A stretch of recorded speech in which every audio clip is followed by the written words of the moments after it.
Oh, son of a bitch. Oh. All right, back in the basement again today for the last day of my training. So I've been filming every single day.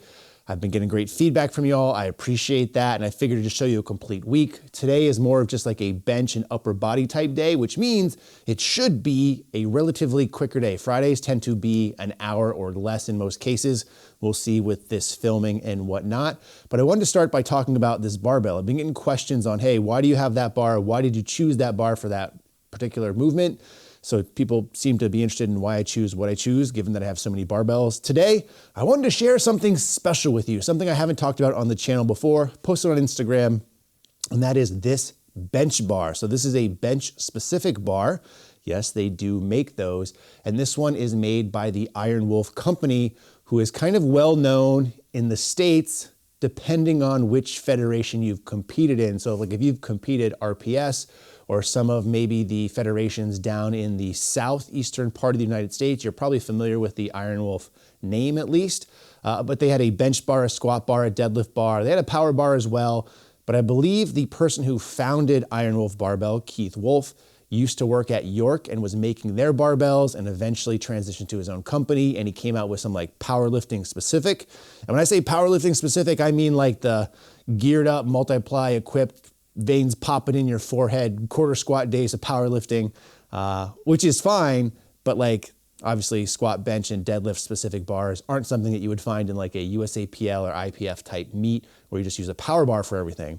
So this bench bar is pretty cool because it's not very common, nor are bench bars in general. And normally a bench bar you'll find has a little bit of a thicker diameter, a little bit better grip. People typically find they can press more when their grip is a little bit better.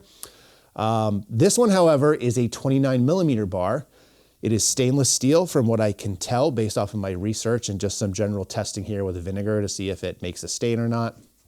What's really unique about this bar, and hopefully you can see, is how big the sleeves are on this bad boy. So this bar has 22-inch loadable sleeves, or just under 22 inches. We're gonna round up. It's like 21 and a half, where a normal barbell is typically around 16 to 17 inches of loadable length. So we're getting, 4 to 5 inches extra on each side, which makes this bar very long as like a deadlift bar or some of like the bigger squat bars that you'll see out there, which again, given how it was initially made to be used in federations where they're throwing on multiple pairs of 45-pound plates, maybe they're using 100-pound plates, you need that extra length for guys that are bench pressing like 1,000 pounds in shirts and all that good stuff. Now, obviously, if you're using calibrated plates or even just regular plates or have a regular bench like me, you don't need all the space. So it's kind of a pain in the ass to load. But again, it's cool nonetheless because the aggressive knurling on here really bites.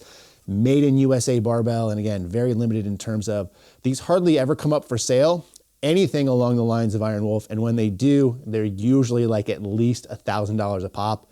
In fact, it's not absurd to see like their squat bar go for thousands of dollars just because they're that rare, they're that well loved and that well sought after that people just don't sell them and they don't come up for sale often. So if you ever see an Iron Wolf bar for sale and it's under $1,000, it's a good investment, good buy. Let me know because I'll buy it if you don't. But I'm gonna get into warming up and I'll meet you back for my first top working set. Strong English, hopefully translates to a strong bench. All right, so one of the things I didn't mention in that first clip was the fact that with those longer sleeves, it actually adds to the bar's weight. So this bar weighs 50 pounds. So again, a little bit unique. So my top set here is going to be 285. Juggernaut had suggested somewhere between 270 and 290. I think 285 is a pretty aggressive number for me. One of the things that I talked about at the end of my last training cycle felt like I wasn't lifting heavy enough in bench. This is heavy for me. So anything approaching 300 for reps is gonna be heavy for me. So I'm gonna go for 4, see how it goes.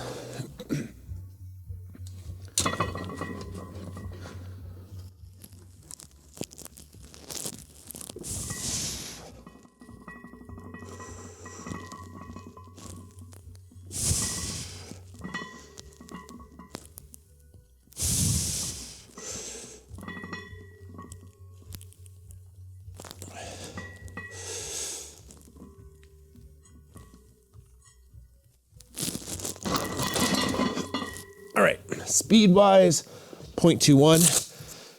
I would put that probably, for me, RPE 8.5. I think that's pretty good though. 285 for 4. I try to be pretty aware of my touches and, try to stop momentum some. Again, not full out like actual comp pauses, because that would sap the shit out of me for 4 reps, but I'm happy with that. So I'll put that into the app.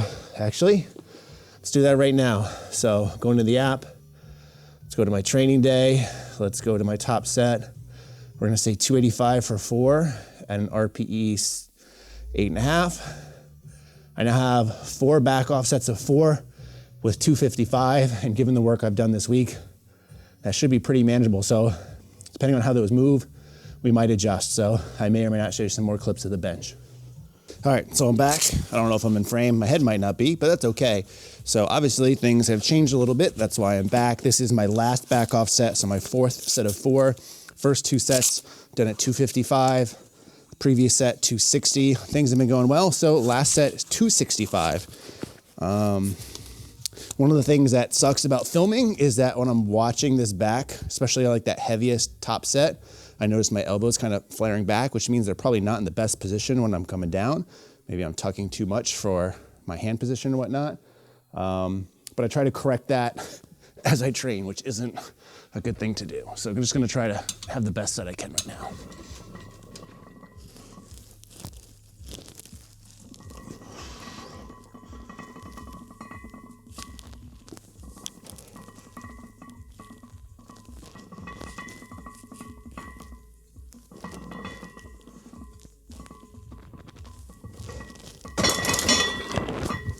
So moved 0.28, which has been how all the other sets have moved. So I feel like that was a 6.5, which is good. So feel good about that. On to the next one.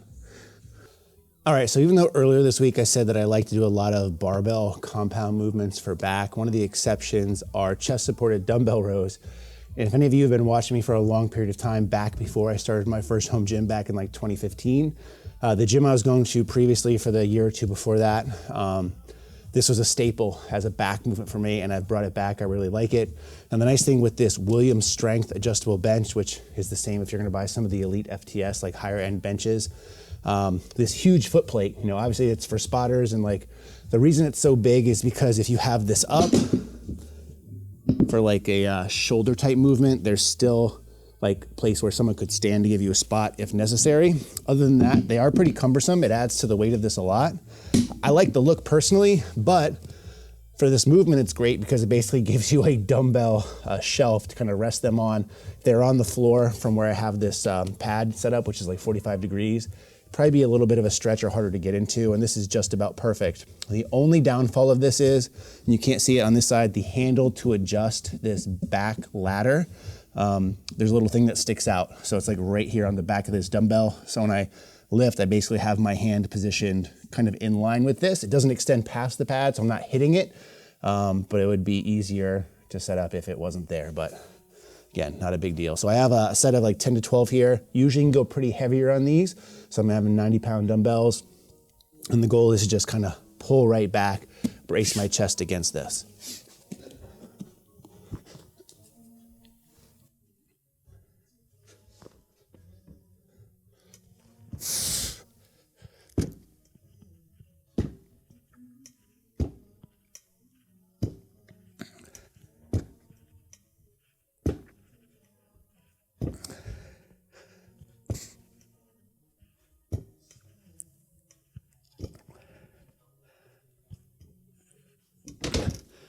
I'm sure you probably picked that up on the microphone. The top of this movement, I am hitting the frame on this a little bit. Not a big deal because that's about where I'd want to go anyway. I could always go wider if I wanted to, but I try to keep it just in line with my shoulders. And these are urethane dumbbells anyway, so it doesn't hurt them. All right, so next thing on the docket is some shoulder work. I'm choosing to do some face pulls. I'm using this thing called the SCAP strap. You might have seen it in some of the training videos I've done. It was developed by a former MLB pitcher. I like it for face pulls a lot, so I'm gonna do face pulls with it. And one of the things I like is that, obviously you get a huge range of motion on this, as opposed to like, a lot of people do like face pulls with like a typical like tricep push down rope. I've done it in the past. That kind of irritates my elbow some. So this gives me a little bit more range of motion. Space pulls isn't something I go overboard with anyway, so I'll keep it pretty light. So this is 50 pounds on the adjustable cable column, which is a 2-to-1 ratio, so it's actually only like 25 pounds. I just come back here, have the cable set up at like just about eye level, just pull back.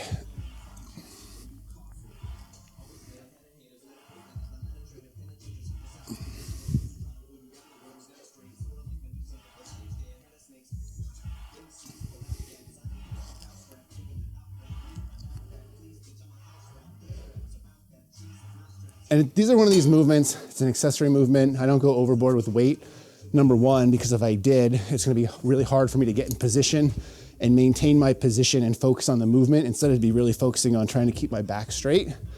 And also with this too, I really wanna kind of just focus on my rear delt, so I'm focused on pulling with that instead of using more of my body English and other muscles, which I have tons of obviously to do it. So just really quick and easy. All right, so I'm running short on time. I'm getting close to that hour time mark, which isn't necessarily bad. I just have a call that I have to get on, and I want to keep this session to just about an hour. Been dilly-dallying a little bit, and also again, filming adds some time. So I have 2 more movements. It's gonna be triceps, biceps. I'm just gonna do some tricep pushdowns using like this easy-ish curl-shaped bar. I forget the actual name for this, but I'm gonna do this. So I have 3 sets of this and then 3 sets of a bicep movement. I'm going to be doing standing, alternating dumbbell hammer curls. So we'll just do a set here, set there, probably take a minute off and then just do it again. So for this, again, nothing too heavy. You get a rear view of my bum.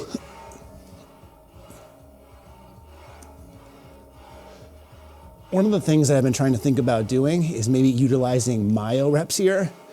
Just gotta really figure that out if I wanna do it or not, but because I typically go lighter for a lot of this accessory movements anyways, like it just makes sense. And if I'm trying to condense things by supersetting, like myo reps might be a really good answer. So there's that, alternating dumbbell hammer curls. Probably do like, we'll do 45s. I'm supposed to do like 10 to 12 here. So this is probably a little bit lighter. And when I'm talking, it's really hard to keep track of some of this stuff. So I'm gonna try to do about 24 total. I think that's 6 so far, I don't know.